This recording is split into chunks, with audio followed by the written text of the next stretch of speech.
So in this segment, we're going to be discussing the UK will miss out on the EU's massive increase in arms spending for Ukraine.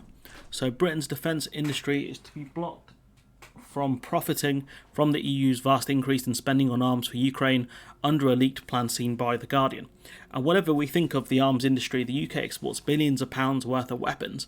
So for us to be shut out of the EU's plans here shows the EU are bringing as much as they can in-house.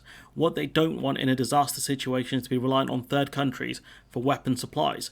This is even stronger if you buy into the idea that the UK could become like a Belarus, because I know some people kind of push that idea. You would not want to be reliant on such a country for weapons. A, quote, massive order, end quote, of ammunition ranging from small arms to 155mm artillery rounds is being prepared in Brussels, but only EU and Norwegian manufacturers will be able to take advantage, and we'll discuss the Norway bit, why they're included later on in the video.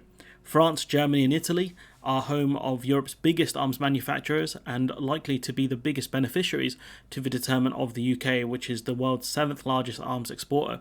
So it makes sense these countries would be pushing for the EU to kind of do this, because it will favour their own countries, especially when you're one of these countries, So it makes sense for the EU to bring this in-house, and if you're France, Germany and Italy, it would make further sense for you to want this to happen.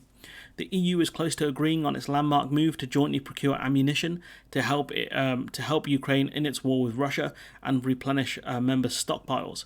The plan involves immediately transferring ammunition reserves and rapidly sending new joint orders to meet EU and Ukrainian needs as part of a, quote, a massive and strong signal to EU industry, end quote. By procuring in this way, it can be a bit slower, like we saw with the vaccines, but it wasn't, that much slower than the UK. Not really. It was just, one of the companies did some real weird actions. I'll leave it at that. But just like the vaccines, you can get much better prices. Economies to scale means when you put in a huge order, you can get big discounts. The EU countries need to replenish stocks as they've sent a lot of kind of weapons to Ukraine. So all of that needs to be replaced. Typically you give from your reserves and then you have to replace your reserves. Hanno Pevkur, a defence minister of Estonia, said on Monday he believed ministers would reach a, quote, political consensus, end quote, on joint procurement when they are scheduled to meet in Stockholm. There will also be a 7-year plan to start this spring under European industry, will be encouraged to scale up manufacturing to meet both Ukraine's demands and those of the member states. The EU loves 7-year plans. Really weird. According to the documents, 25 EU member states and Norway have confirmed their interest in participating. The paper calls for a, quote, fast-track, end quote, negotiation with suppliers in the EU and Norway over the size and cost of these orders, with contracts to be concluded, quote, between end April and end of May, end quote. So not too much further out, really. EU policy discussion document known as a non-paper, notes that there may be issues with the current capacity of European industry to meet demands put upon it. And this is a major concern that EU manufacturers are just not ready for mass production. Some of the parts needed for planes and tanks require specialists and experts. Even defensive weapons can be the same. These are very finite instruments here. So ensuring the factories are ready to go is important. There would be a fear that EU countries could be stuck with excessive amounts of weapons and tanks like the Americans. So this is something they would need to think about at some point.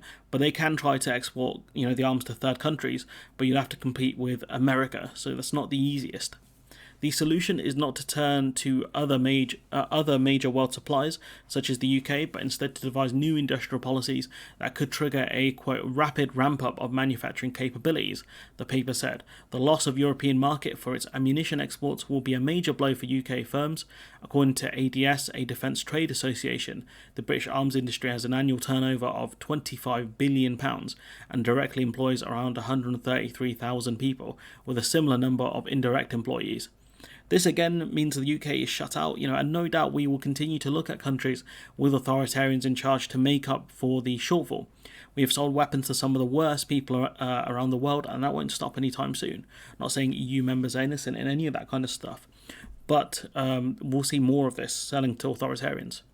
Defence Shadow Secretary John Healey accused the government of damaging British industry by failing to nurture a positive post-Brexit relationship with the EU, saying, quote, once again, UK defence firms find themselves at the back of the queue under the Conservatives, ministers must negotiate a better deal for UK firms. A Labour government would rebuild relationships with European allies to keep Britain safe and promote greater defence industrial cooperation, end quote. Now, the issue with this is Norway have been allowed into this kind of procurement plan because they're part of an EU agency which they most likely pay into. Would Labour do the same? Because if not, why would the EU favour a third country? We don't have a divine right to export goods to the EU. The UK has committed to 2.3 billion in military assistance to Ukraine. So far, has pledged to match the assistance in 2023. The EU has provided non-lethal and lethal arms through its European Peace Facility, EPC. That's a bit of an odd one. Odd name for weapons. A weapons facility, committing 3.6 billion euros so far. The total sum the EU can spend through EPC to 2027 has been raised, however, to 5.5 billion euros. So they're clearly realizing that this facility needs a lot more money. This kind of program needs more money, and they've allocated an extra 2 billion, which is decent. The joint procurement to follow will be made through the European Defence Agency, which was set up in 2004 to help member states coordinate their militaries.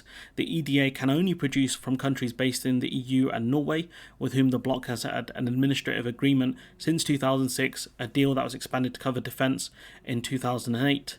It goes to show you the benefits of being a part of the EU's agencies. I wonder how much Norway will save from these procurement deals.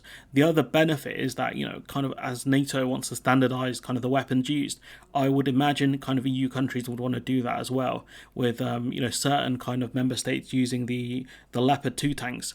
It does help with kind of procurement, because you're looking at buying huge amounts of kind of similar items rather than loads of different things. Could you imagine if the UK was looking to get, say, Challenger 2 tanks through this kind of procurement scheme? It'd be quite difficult to do so, because the Challenger 2 tank is quite different, I think, to the Leopard. But anyways, I'm going to leave it there. Let me know what you think in the comments below. Like, comment, share, subscribe, support the channel on Patreon if you can, and hopefully I'll see you in the next one.